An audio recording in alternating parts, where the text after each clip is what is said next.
السلام علیکم۔ کیسرا حیات کا ناول گلاب چاہتیں۔ صدا رہے جکڑے قسمت کی جو زنجیروں میں، ہمارا نام بھی شامل ہے ان اسیروں میں۔ وہ جس کے ساتھ کی خواہش اڑان بھرتی ہے، اسی کا نام نہیں ہاتھ کی لکیروں میں۔ زندگی میں کبھی کوئی پل، کوئی لمحہ، کوئی بات، کوئی خیال اور کوئی شخص یوں ہی اچانک امر ہو جاتا ہے کہ چاہتے نہ چاہتے ہوئے بھی وہ ذہن سے محو نہیں ہو پاتا، اور زندگی کے اس طویل سفر میں اچانک اس کی یاد ایسے احساس سے دوچار کرتی ہے کہ سوچ منجمد پانی کے مانند ایک قطرے پر ٹھہر سی جاتی ہے۔ انتہائی خاموشیوں میں وہ سوچ ایک ایسے شور میں بدل جاتی ہے کہ جس کی صدائیں ہر طرف سے آنے لگتی ہیں اور انسان کے وجود کو تہو بالا کرنے لگتی ہیں۔ ولید امریکہ چلا گیا تھا، اس سے بہت دور، آج سے 10 سال پہلے، اور پھر پلٹ کر نہ آیا تھا۔ اس نے کسی سے کوئی رابطہ نہ رکھا تھا، کسی کو کبھی یاد نہیں کیا تھا، کبھی کوئی خط نہیں لکھا تھا، کبھی کسی کو فون نہیں کیا تھا، اور یہ کسی کو بھی معلوم نہ ہو سکا کہ وہ اچانک امریکہ کیوں چلا گیا۔ وہ چلا تو گیا مگر اپنے پیچھے ان گنت سوالات چھوڑ گیا۔ کیا واقعی ولید نبیہہ کو چھوڑ کر چلا گیا ہے؟ لیکن کیوں؟ لیکن وہ دونوں تو ایک دوسرے کو بہت چاہتے تھے، بہت محبت کرتے تھے، ایک دوسرے کے بغیر کھانا نہیں کھاتے تھے، ایک دوسرے کو دیکھ کر خوش ہوتے تھے، اور وہ نبیہہ کو بالکل تنہا چھوڑ کر چلا گیا۔ کیوں؟ اس کے جانے کی جتنی وجوہات ہو سکتی تھیں لوگوں نے سب گنوا چھوڑی تھیں، مگر اصل حقیقت تک پھر بھی نہ پہنچ پائے تھے۔ کئی ایک نے نبیہہ سے بھی پوچھا مگر وہ مکمل طور پر خاموش رہتی۔ اس کے پاس لوگوں کے کسی سوال کا کوئی جواب نہ تھا۔ ولید تو تم سے بہت محبت کرتا تھا، کوئی پوچھتا، وہ اب بھی مجھ سے بہت محبت کرتا ہے، وہ بات کاٹ کر جواب دیتی۔ پھر کیوں؟ اس سے پھر پوچھا جاتا، وہ اگلے لمحے بالکل خاموش ہو جاتی، جیسے اس کے منہ میں زبان ہی نہ ہو، جیسے وہ لوگوں کو بہت کچھ بتانا چاہتی ہو مگر اس کے منہ سے الفاظ ادا نہ ہوتے ہوں۔ تمہاری اس سے منگنی نہیں، نکاح ہوا تھا، اور اپنی منکوحہ کو یوں اچانک چھوڑ کر چلے جانا اور گھر والوں کو بنا کچھ بتائے اچانک غائب ہو جانا کیسی عجیب اور حیرت انگیز بات ہے، جبکہ تم لوگوں کی شادی میں صرف 1 ماہ رہ گیا تھا۔ تیاریاں ہو رہی تھیں، وہ بہت خوشی خوشی تیاریاں کر رہا تھا، تم بھی ہر روز شاپنگ کے لیے جاتی تھیں، پھر اس کو کیا سوجی؟ ہے نا حیرت انگیز بات؟ اس کی کزنز اور دوستیں ساری بات تفصیلاً پوچھتی مگر وہ جواباً خاموش رہتی۔ یقیناً ان دونوں میں کوئی ایسی بات ہوئی ہوگی کہ ولید یوں اچانک چلا گیا، اور وہ بات کیا ہے جو تم لوگوں کو نہیں بتانا چاہتی؟ وہ ایک سوالیہ نشان بن گئی تھی، ایک معمہ، ایک پہیلی، ایک پزل۔ لوگ پوچھ پوچھ کر تھک گئے تھے اور اس کی خاموشی دیکھ کر قدرے بددل اور مایوس ہو گئے تھے۔ اس کے ماں باپ، چچا چچی، دادو، گھر کے سب افراد اس سے سوالات کرتے نہ تھکتے تھے، اسے کریت کریت کر پوچھتے مگر وہ جواب میں صرف یہی کہتی، وہ جلد آ جائے گا، وہ مجھے کہہ کر گیا ہے۔ وہ صرف اپنی ماں کو جواب دیتی ورنہ خاموش رہتی۔ کیا کہہ کر گیا ہے؟ اور صرف تم سے ہی کیوں؟ ہم سے کیوں؟ اس نے کوئی بات کی اور اپنے ماں باپ سے کیوں نہیں؟ اس کی ماں خدیجہ بیگم غصے سے اسے گھور کر پوچھتی، یہ تو آپ اس سے پوچھیے گا، میں کیا جانوں؟ ہمیں اس کا ایڈریس دو۔ اس کا باپ پوچھتا، میرے پاس نہیں، جب سے وہ گیا ہے اس نے مجھ سے کوئی رابطہ نہیں رکھا۔ وہ آہستہ سے جواب دیتی اور خاموش ہو جاتی۔ اور پھر بھی تم کہتی ہو کہ وہ لوٹ آئے گا؟ اس کی ماں پھر بھڑک کر پوچھتی، ہاں وہ ضرور آئے گا، مجھے اپنے ساتھ لے جانے، مجھے یقین ہے وہ ایک دن ضرور آئے گا۔ وہ پرامید ہو کر جواب دیتی، کاش ہم نے تم دونوں کا نکاح نہ کیا ہوتا، ہم سے کتنی بڑی بھول ہو گئی، یا اللہ یہ کیا خطا ہم سے ہو گئی۔ اس کی ماں بے بسی سے رو کر کہتی تو وہ خاموشی سے کمرے سے نکل جاتی، بیٹی بس یہ بتا دو کہ تمہارا اس سے کوئی جھگڑا تو نہیں ہوا تھا، کیونکہ جاتے ہوئے وہ بہت دکھی تھا اور رو بھی رہا تھا۔ اس نے ہم سے کوئی بھی بات نہیں کی۔ منصور چچا جب بھی اسے اکیلا دیکھتے تو یہی سوال کرتے، نہیں چچا جان، ہم میں کیسے جھگڑا ہو سکتا تھا؟ وہ تو مجھ سے، خیر آپ بے فکر رہیے، ہم میں کوئی کبھی کوئی جھگڑا ایسا سیریس نہیں ہوا کہ وہ یوں چلا جاتا اور جاتے ہوئے تو سب لوگ دکھی اور افسردہ ہوتے ہیں۔ وہ اس انداز سے جواب دیتی کہ منصور چچا بھی خاموش ہو جاتے۔ رفتہ رفتہ سارے سوالات بھی گھس پٹ کر پرانے ہو گئے۔ نومی انگلینڈ سے آیا تھا، اپنی تعلیم مکمل کر کے وہ کمپیوٹر انجینئر بن کر لوٹا تھا اور پہلے سے بھی زیادہ ہینڈسم اور اسمارٹ ہو گیا تھا۔ نومی شروع سے ہی بہت پڑھاکو قسم کا اسٹوڈنٹ تھا۔ اس کی خالہ جب پنڈی سے آتی تو وہ کبھی ساتھ نہ آتا۔ ہر وقت یہی سننے کو ملتا کہ نومی کے ایگزامز چل رہے ہیں، نومی کے ٹیسٹ ہیں، نومی کو چھٹیاں نہیں مل رہیں۔ کوئی شادی بیاہ بھی ہوتا تو خالہ بھاگم بھاگ آتی اور چلی جاتی۔ ان کو تو گویا نومی نے خوار کر چھوڑا تھا۔ ان کی زندگی بس نومی اور اس کی پڑھائی کی نظر ہو گئی تھی۔ نومی اس کی خالہ عذرا کا سب سے بڑا بیٹا تھا۔ خالہ کے شوہر وابڈا میں انجینئر تھے۔ کچھ شوہر کی نوکری اور کچھ نومی کی مصروفیات کی وجہ سے خالہ شاذر و نادر ہی لاہور آتی، اور جب بھی آتی ان کو واپس جانے کی فکر لاحق رہتی۔ نبیہہ کے نکاح پر بھی خالہ صرف ایک دن کے لیے آئیں اور اگلے دن واپس چلی گئیں۔ پھر خبر سننے میں آئی کہ نومی تعلیم کے سلسلے میں انگلینڈ چلا گیا ہے، مگر نومی کے جانے کے بعد خالہ دوسرے دو بیٹوں شیراز اور معاذ کی پڑھائیوں میں مصروف ہو گئیں، اور اب 4 سال بعد نعمان عرف نومی تعلیم مکمل کر کے لوٹا تھا اور لاہور میں ایک ملٹی نیشنل کمپنی میں اس کو بہت اچھی جاب مل گئی تھی۔ وہ سب سے ملنے آیا تو سب اس کو دیکھ کر حیران رہ گئے۔ وہ انتہائی وجیح اور سوبر انسان بن چکا تھا۔ اس کی باتوں میں شائستگی اور مہذب پن جھلکتا تھا۔ وہ بہت کم گو تھا، مگر جب بھی بات کرتا تو انتہائی سلجھے ہوئے انداز میں کرتا۔ نبیہہ کی امی تو اس کی موطرف ہو گئیں۔ بس اب تم کہیں نہیں رہو گے، ہمارا اتنا بڑا گھر کس لیے ہے، اور تم کون سا غیر ہو؟ دنیا میں میری ایک ہی بہن ہے اور تم اس اکلوتی بہن کی اولاد ہو۔ میں تو یہ برداشت ہی نہیں کر سکتی کہ ہمارے ہوتے ہوئے کہیں اور جاؤ۔ خدیجہ بیگم نے قدرے تحکمانہ لہجے میں کہا تو وہ مسکرا دیا۔ اگلے ہی دن نومی ان کے گھر شفٹ ہو گیا۔ اسے اوپر والی منزل میں ایک کمرہ دے دیا گیا تھا۔ اس کے ساتھ والا کمرہ نبیہہ کے بھائی فواد کا تھا اور اس کے ساتھ والا نبیہہ اور اس کی چھوٹی بہن مدیحہ کا تھا۔ نومی کے آرام اور سکون کا ہر طرح سے خیال رکھا جاتا اور اسے ہر سہولت مہیا کی گئی۔ مدیحہ کو اس کی ساری ذمہ داریاں سونپی گئی تھیں، کیونکہ خدیجہ بیگم کی یہ دلی خواہش تھی کہ نومی ان کا ہی داماد بنے۔ اگر نبیہہ کا ولید سے نکاح نہ کیا ہوتا تو وہ اسے ضرور نومی سے بیاہ دیتی، مگر مدیحہ تو تھی نہ، اس لیے انہوں نے بہت سوچ سمجھ کر نومی کو اپنے ہاں رہنے کا فیصلہ کیا تھا۔ نومی نبیہہ اور مدیحہ دونوں سے بہت کم بات چیت کرتا۔ اس کی اپنی ہی مصروفیات بہت زیادہ تھیں کہ وہ رات گئے کو واپس آتا اور تھکا ہارا لوٹتا تو مدیحہ جھٹ بستر سے نکل کر اس کے لیے کھانا گرم کرتی اور اس کے کمرے میں دے کر آتی۔ وہ خاموشی سے کھانا کھا کر لیٹ جاتا اور پھر تھوڑی دیر بعد وہ دوبارہ کمپیوٹر پر کام شروع کر دیتا۔ پھر نہ جانے کب سوتا۔ صبح 9 بجے ناشتہ کر کے وہ آفس چلا جاتا اور پھر رات کو لیٹ آتا۔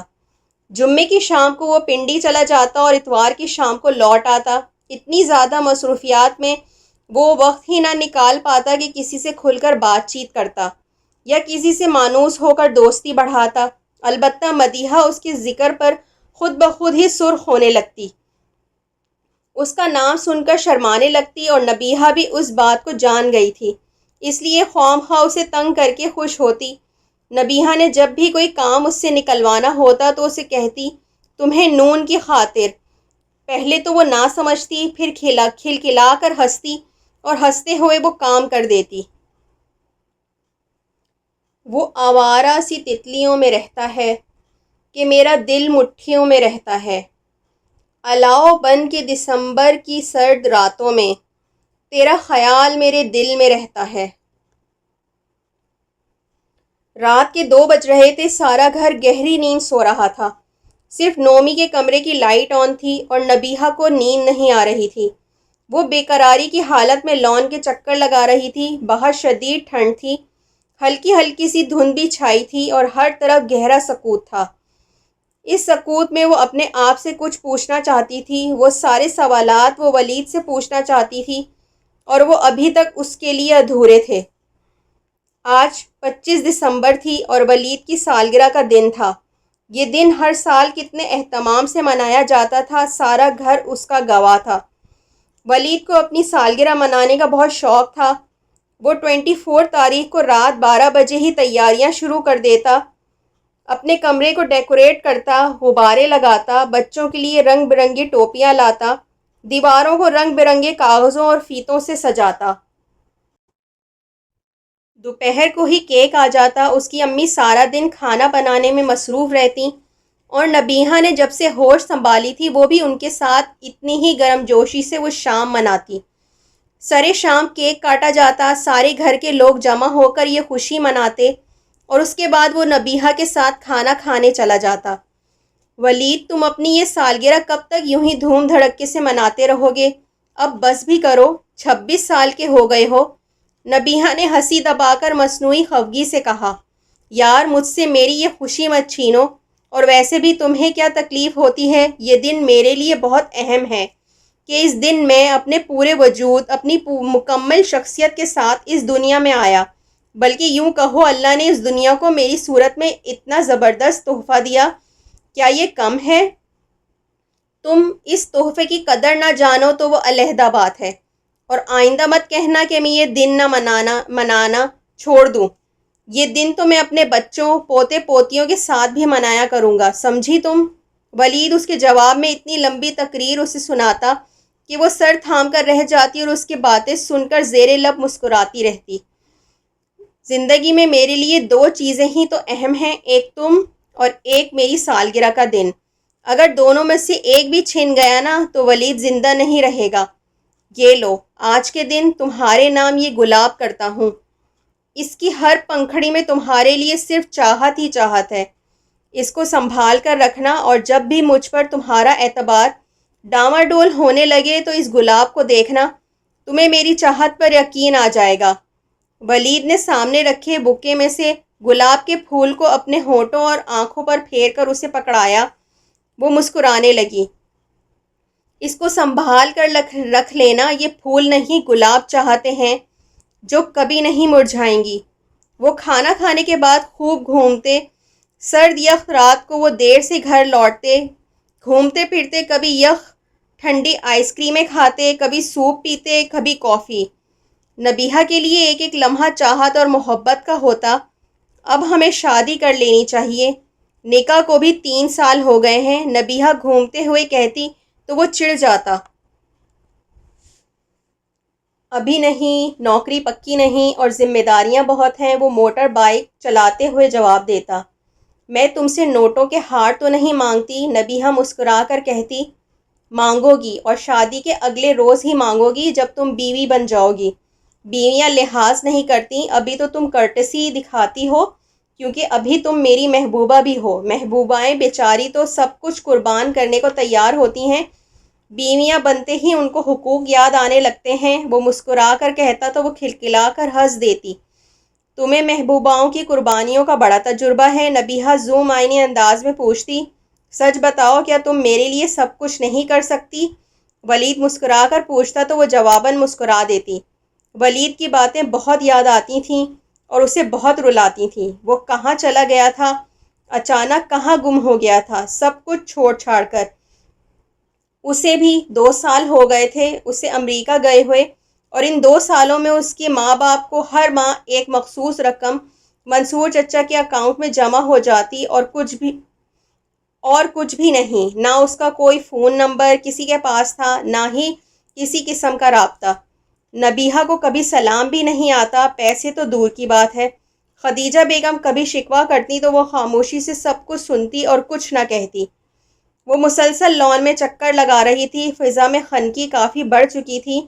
نومی اپنے کام سے تھک کر تھوڑی دیر کے لیے بالکنی میں کھڑا ہوا تو اسے یوں چکر لگاتے دیکھ کر چونکا، پھر اپنی رسٹ واچ دیکھی، رات کا 1 بج رہا تھا۔ کیسی بے وقوف ہے جو یوں اتنی سردی میں چکر لگا رہی ہے، نمونیا ہو گیا نا تو پھر بیڈ سے نہیں اٹھے گی۔ وہ مسلسل اسے دیکھ رہا اور حیران ہو رہا۔ شاید وہ رو رہی تھی، بار بار اپنی چادر کے کونوں سے اپنی آنکھیں رگڑتی تھی۔ اس کو کیا ہوا ہے؟ شاید ولید کو مس کر رہی ہے بیچاری۔ اس کو افسوس ہونے لگا۔ وہ تھوڑی دیر ادھر رکا اور اپنی الیکٹریکل کیٹل میں اپنے لیے کافی بنائی اور گرم گرم کافی کی سپ لیتے ہوئے وہ نبیہہ کے بارے میں سوچتا رہا۔ اب تو اس سے بھی کھڑے ہوئے 1 گھنٹہ ہو گیا تھا، مگر وہ ایک لمحے کے لیے بھی نہ رکی تھی، مسلسل چل رہی تھی، جیسے اسے کسی نے کوئی سزا دی ہو۔ وہ کافی پی کر پھر اپنے کام میں مصروف ہو گیا، مگر کام کرتے ہوئے بھی اس کا ذہن مسلسل اس کی طرف چلا جاتا۔ رات کے 3 بج رہے تھے، وہ پھر بالکنی میں آ کر کھڑا ہو گیا۔ وہ ابھی بھی چکر لگا رہی تھی۔ کس قدر بے وقوف ہے، اتنی سردی میں بیمار پڑ جائے گی اور اسے کوئی احساس ہی نہیں۔ مجھے اسے روکنا چاہیے۔ نہ جانے کیوں نادانستہ یہ سوال اس کے ذہن میں ابھرا اور وہ سیڑھیاں اترتا ہوا لاؤں چبور کرتا اس کے پاس لان میں چلا گیا۔ نبیہہ کو ایک لمحے کو بھی احساس نہ ہوا کہ کوئی اسے آبزرو کر رہا تھا اور اس کے پاس کھڑا تھا۔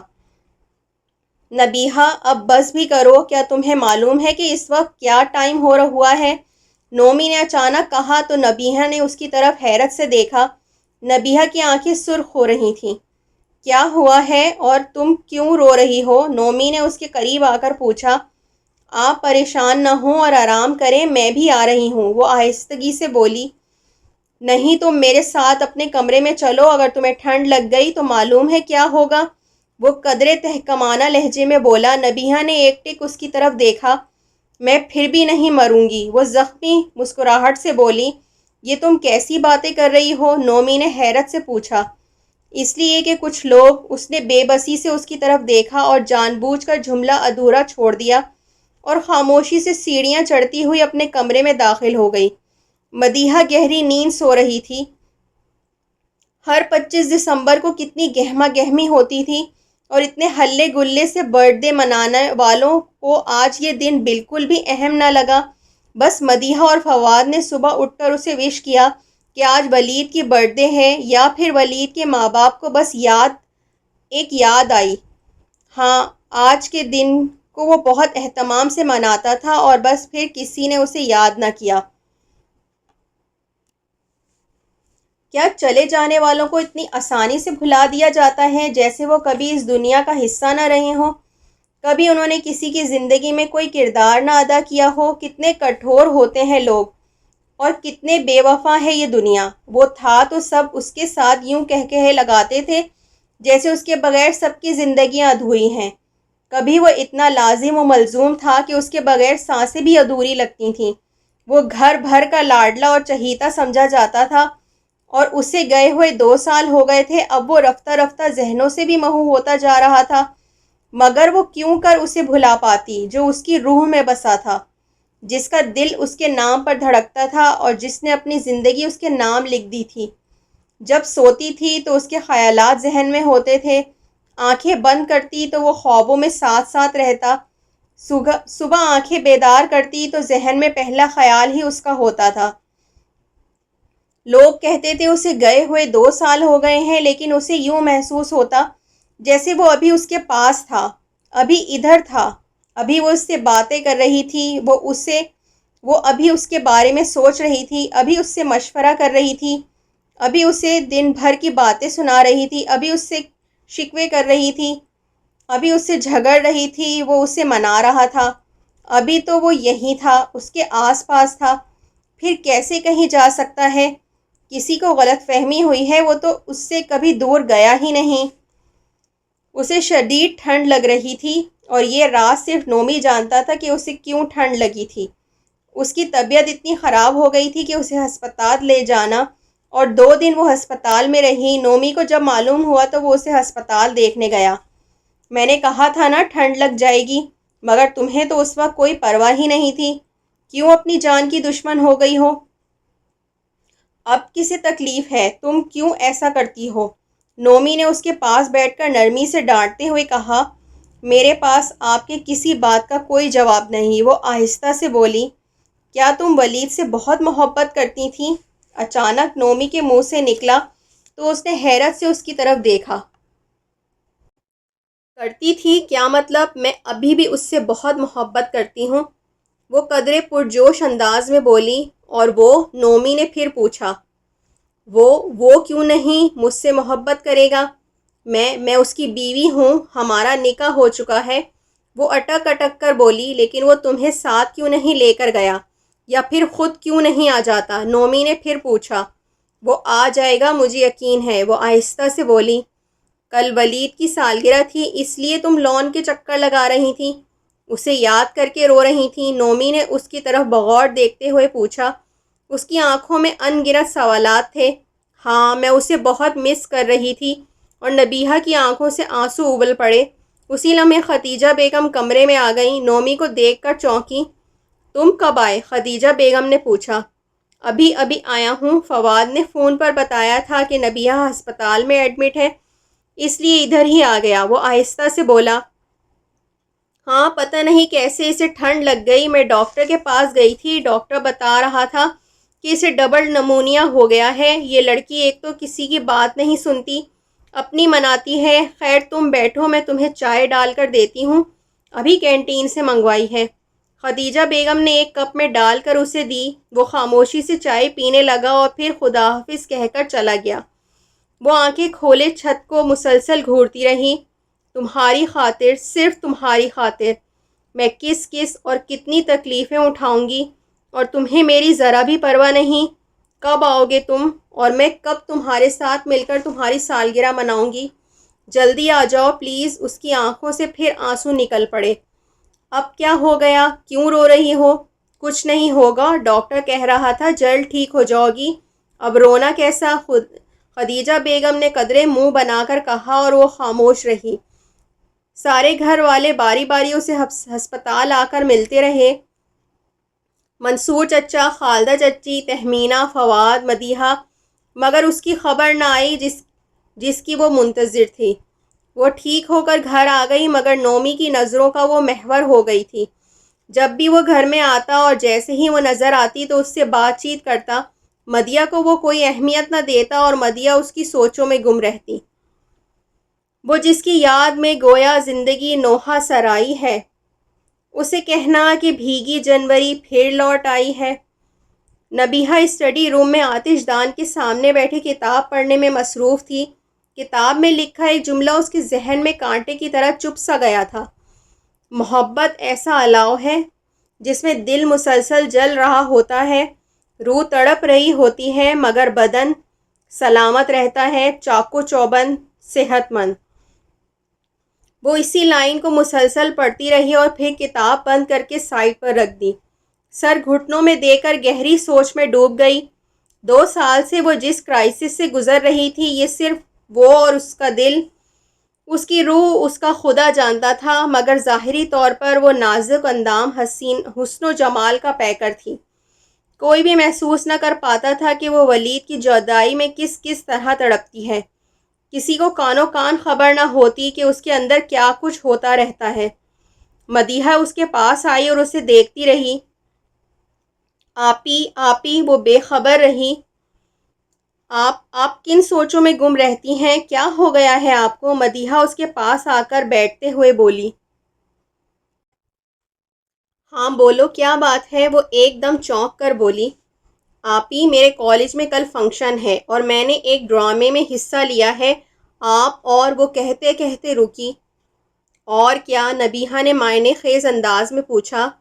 نعمان کالج آئیے گا، وہ جلدی سے بولی۔ نعمان اور میں؟ تمہارا دماغ تو ٹھیک ہے؟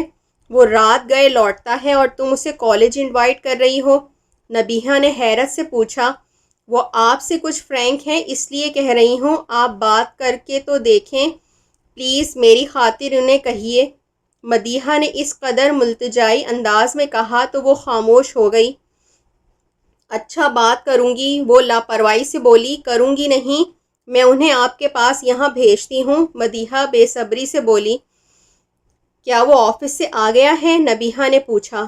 ہاں، وہ اپنے کمرے میں ہیں، مدیحہ نے مسکرا کر جواب دیا۔ بائی دا وے، یہ تم اس کے سامنے اپنی اداکاری کے جو جوہر دکھا کر ثابت کیا کرنا چاہتی ہو؟ بے وقوف، اگر تمہارا رول اچھا نہ ہوا تو سارا امیج خراب ہو جائے گا۔ نبیہہ زبردستی سے مسکرا کر بولی۔ رول اچھا ہی ہے تو انوائٹ کر رہی ہوں نا، وہ مسکرا کر بولی۔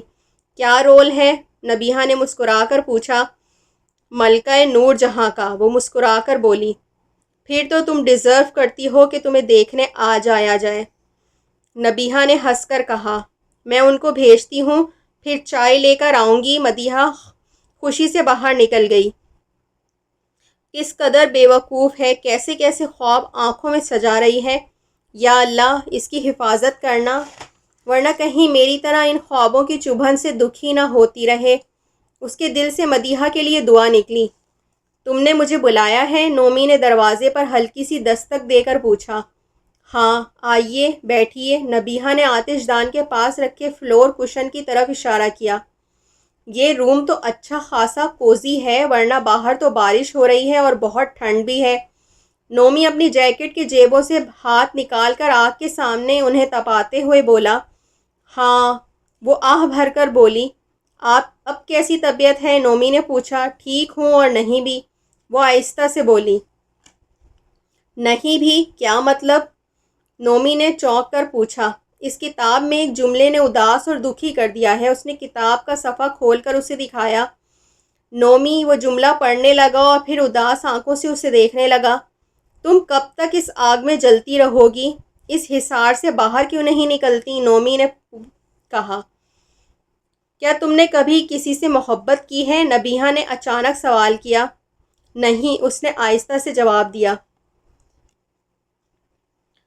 کبھی کسی سے محبت کر کے دیکھو، پھر تمہیں معلوم ہوگا کہ کیسی آگ ہے اور کیسے اندر ہی اندر دہکتی رہتی ہے اور دہکائے رکھتی ہے۔ وہ نم آنکھوں سے بولی۔ میں بہت پریکٹیکل انسان ہوں، ان چکروں میں پڑنا نہیں چاہتا۔